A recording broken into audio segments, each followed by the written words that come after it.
নবী বলে দিয়েছেন যাদের স্বামী দেশের বাহিরে থাকে অথবা বাড়ি থাকে বউ, স্বামী থাকে অন্য জেলায়, ওই নারীদেরকে নবী উপদেশ দিয়েছে তোমরা সুন্দর পোশাক পরো না, ভালো করে সাজগোজ করিও না, কারণ অন্য কোনো পুরুষের নজর তোমার দিকে পড়তে পারে।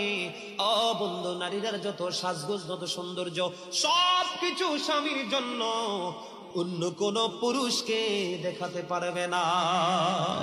নারীরা হলো গোপনীয় জিনিস। কি জিনিস? গোপনীয় জিনিস। তারা থাকবে পর্দার ভিতরে, ঘর থেকে বের হলেও পর্দা নিয়ে বের হবে।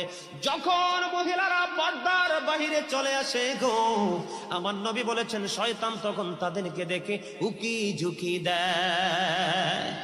মহিলারা যখন বন্ধু পর্দার বাইরে যায় দর্শনের শিকার হয়। কথা বলে না? আজকে পৃথিবীর ইতিহাসে তথা বাংলাদেশের ইতিহাসে দেখেন, একটা ইতিহাস দেখাতে পারবেন না একটা পর্দাশীল নারীর জীবনে কোনো কলম